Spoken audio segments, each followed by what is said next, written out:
ஓநாயும் வீட்டு நாயும். ஒரு ஓநாய் கிராமத்து பக்கத்தில் இருக்கிற காட்டுக்குள்ளே வாழ்ந்துட்டு வந்துச்சான். அது ரொம்ப பஞ்சமான காலம் அப்படிங்கிறதுனால ரொம்ப நாளாகவே அந்த ஓநாய்க்கு சரியான வேட்டையும் சாப்பாடுமே கிடைக்கல. எலும்பு துண்டுகளை மட்டும்தான் சாப்பிட்டு வாழ்ந்து வந்துச்சு அந்த ஓநாய். ஒரு நாள் அந்த ஓநாய்க்கு ரொம்பவே பசி எடுத்துச்சான். அதனால் கிராமத்துக்குள்ளே போய் ஏதாவது உணவு கிடைக்குமான்னு பார்த்துச்சு அந்த ஓநாய்.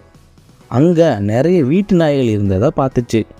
அதுங்க எல்லாம் நல்லா சாப்பிட்டு குண்டாக இருக்கிறத பார்த்துச்சு அந்த ஓநாய்.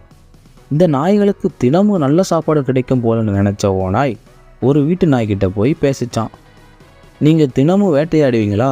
இங்கே வேட்டையாட அவ்வளோ மிருகங்கள் இருக்கா அப்படின்னு அந்த வீட்டு நாய்கிட்ட கேட்டுச்சு அந்த ஓநாய். அது கலகலன்னு சிரிச்சிட்டு அந்த ஓநாய் சொல்லிச்சான், வீட்டு காவல் காக்கிற எங்களுக்கு வேட்டையாட அவசியம் இல்லை, எல்லாமே எங்கள் முதலாளியே வச்சிருவார் அப்படின்னு சொல்லிச்சான். சாப்பாடு, இறைச்சி எல்லாமே. இதை கேட்ட ஓநாய்க்கு அதிசயமாக போச்சான். உடனே அந்த வீட்டு நாய், நீங்களும் எங்கள் கூட இருங்க, உங்களுக்கு தினமும் சாப்பாடும் கிடைக்கும் அப்படின்னு சொல்லிச்சான். அப்போ தான் அந்த வீட்டு நாயோட முதுகில் ஒரு வெட்டும் கழுத்தில் ஒரு தழும்பும் இருக்கிறத பார்த்துச்சு அந்த ஓநாய்.